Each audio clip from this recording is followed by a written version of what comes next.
I couldn't move. My body was limp, heavy, like I'd sunk through the floor. My mind was awake, but everything else was shutting down. My son, Eli, lay beside me, motionless. I could barely make out his face in my blurred vision, but I knew he was still breathing, and then I heard it.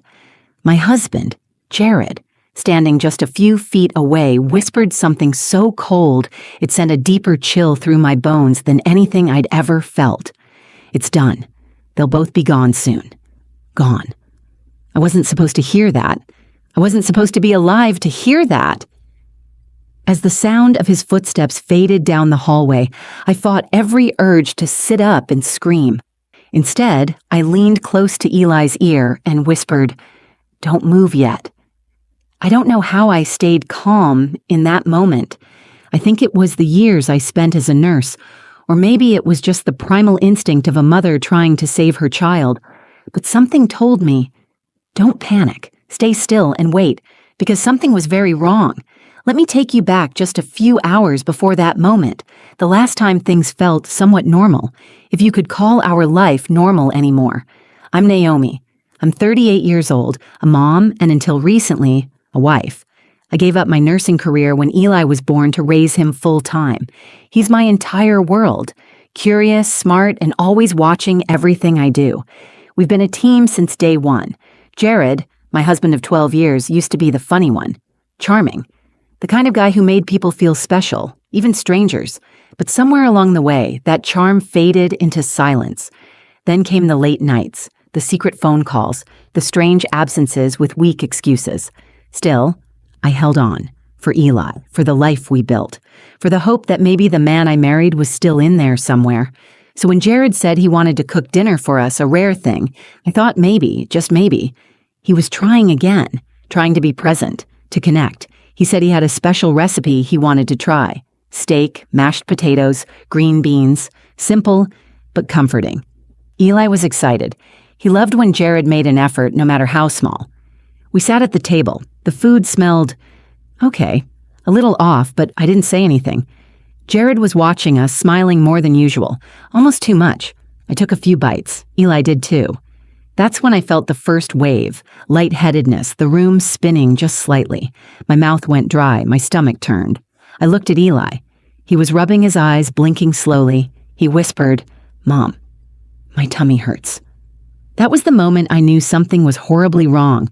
I remember thinking, this is not food poisoning. This is something else. Then everything went dark, except my thoughts, except my instinct. I collapsed beside my son and did the only thing I could think to do, pretend. I lay there completely still, listening. And that's when I heard Jared's voice. It's done. They'll both be gone soon. Gone. Those words will echo in my mind for the rest of my life. What happened next? Even I didn't see it coming. If you asked me a year ago, I would have told you my life was boring, in the best way. We lived in a quiet neighborhood just outside Atlanta, one of those places where people wave when you drive by and the mailman knows your dog's name. Our house wasn't fancy, but it was warm, safe. Or at least, I thought it was. I spent most of my time at home with Eli. He's 11, sharp as a tack and way too observant for his age. He always asks a million questions, wants to know why things happen, how things work. I used to joke that he was my little scientist.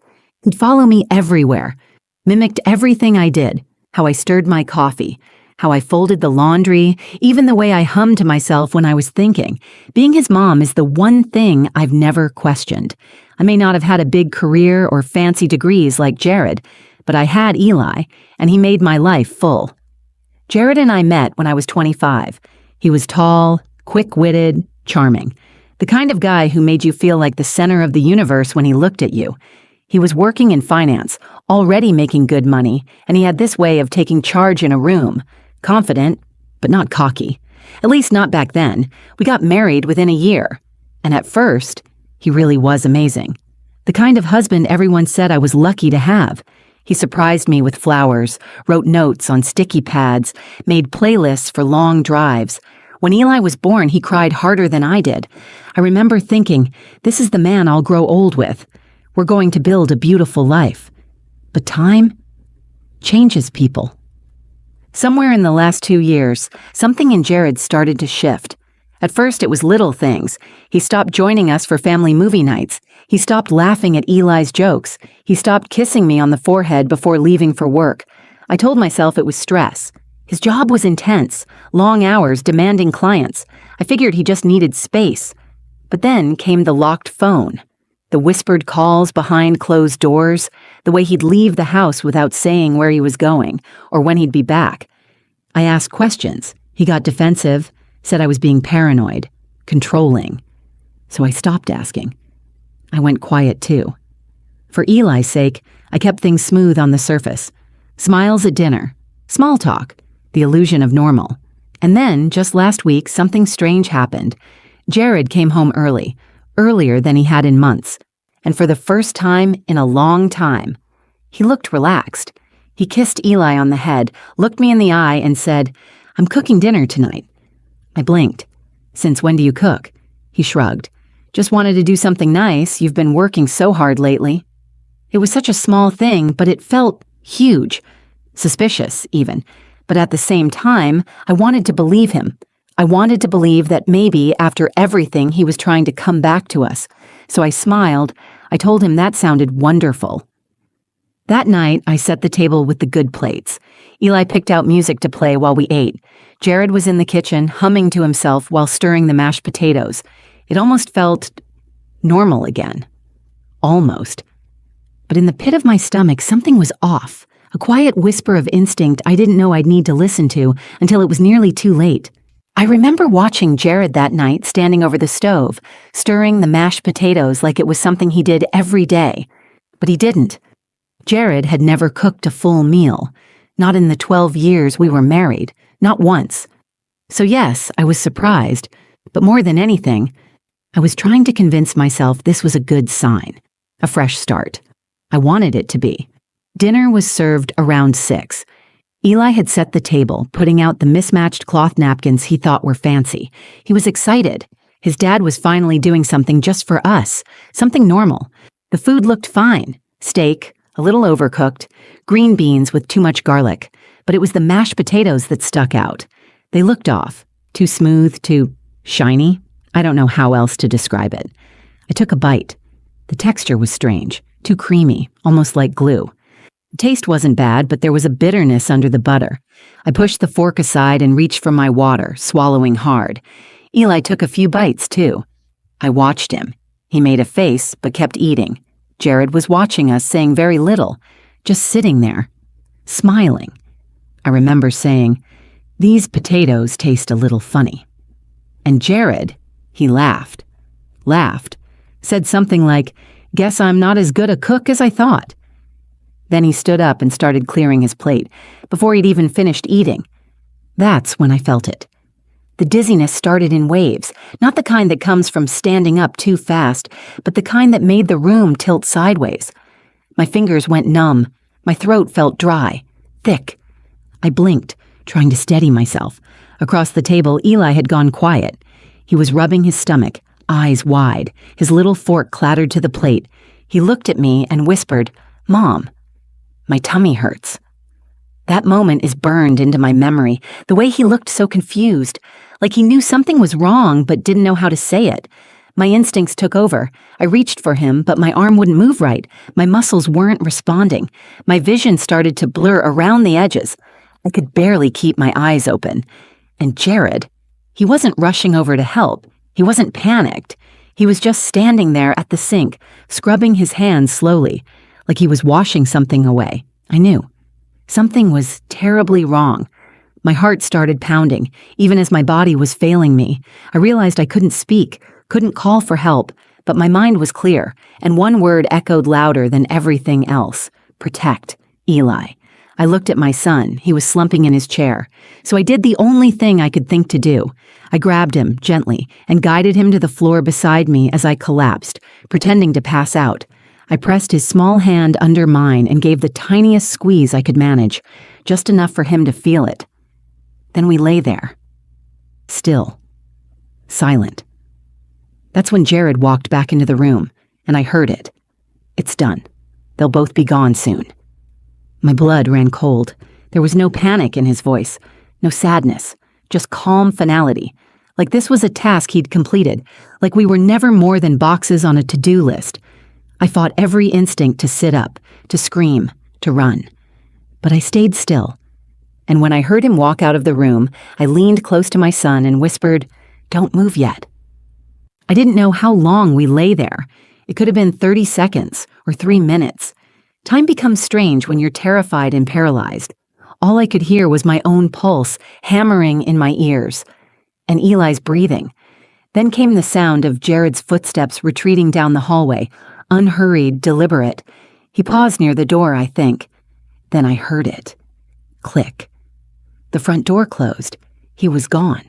I opened my eyes just a crack, afraid of what I might see. The kitchen was empty. I gently pressed my hand against Eli's back. He tensed but didn't move. He was awake. He'd heard everything too. "Bathroom," I whispered. "Go, spit, throw up if you can." He blinked at me, scared but understanding. Eli might only be 11, but he's so smart. He crawled toward the hallway with shaky limbs. I followed, dragging my legs behind me like they were sandbags. We made it to the guest bathroom. I turned on the tap, kept the water running loud, just in case Jared came back. Then I leaned over the sink and forced myself to vomit. Everything. I dug my fingers down my throat, desperate to purge whatever he had given us. Eli did the same, tears streaming down his cheeks, coughing, gagging, but he got it out. It was working. Slowly. My head was still foggy, but I could think. Move. My breathing was tight, but no longer fading. I sat on the cold tile floor, my back against the cabinet, holding Eli's hand. "Mom," he whispered. "Why would he do that?" I couldn't answer. Not yet. We had to get out. I tried to call 911, but my phone was dead. Not low battery. Dead. No response. No restart screen. It had been working that morning. I checked the wall phone. Line dead. That's when I realized Jared had planned this, thoroughly. "No time," I said. "We go now." I grabbed the emergency flashlight from under the sink, wrapped Eli in my hoodie, and led him through the laundry room into the garage. I had to be quiet. We both did. I didn't know if Jared had really left or if he was watching from the car or hiding outside. I opened the garage door manually. It groaned loud enough to make my heart stop. I peeked out. No car in the driveway, no one on the street, just the empty hush of evening. "Go," I whispered, "to Miss Laverne's. Now." Eli ran barefoot across the lawn toward our neighbor's house.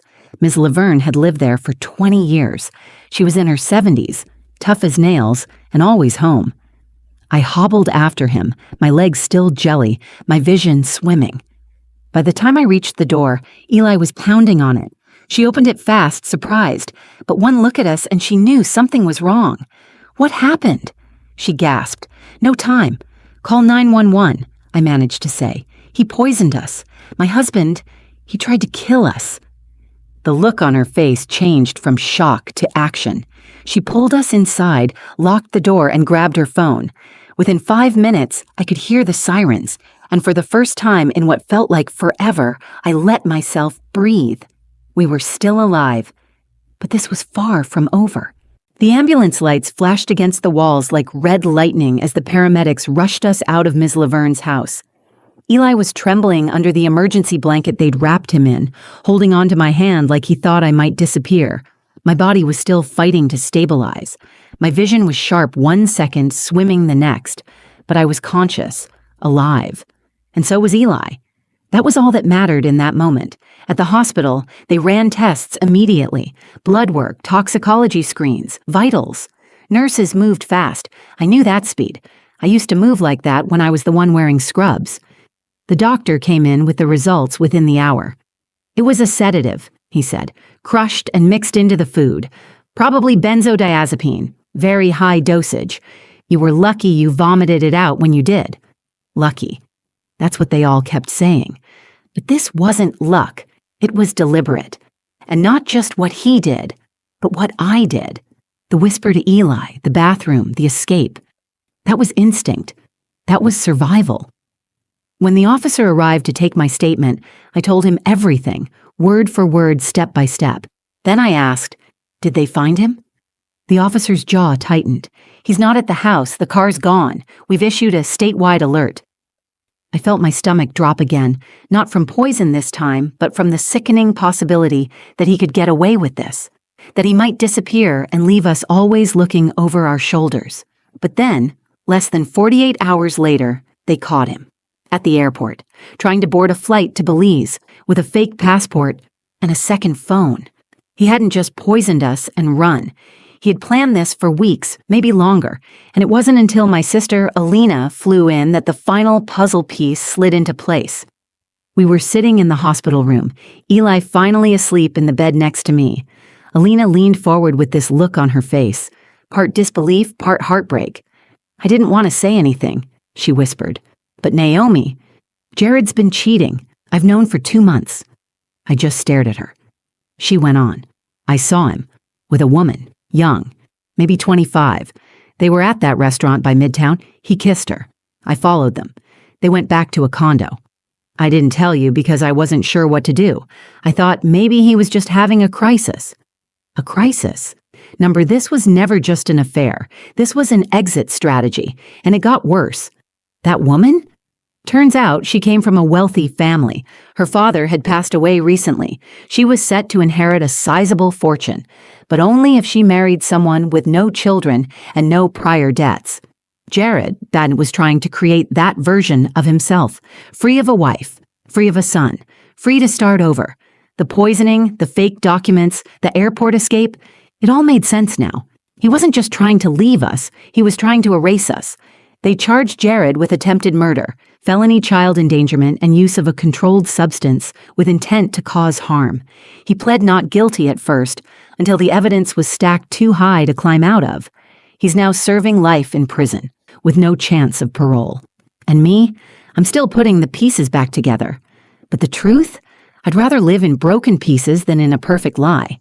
I wake up every morning with a different kind of gratitude now, not for the big things, like second chances or justice or revenge, but for the small ones, like the sound of Eli laughing in the other room, or the quiet click of the front door locking at night, the warmth of sunlight through the kitchen window as I make coffee in a house where I know we are safe.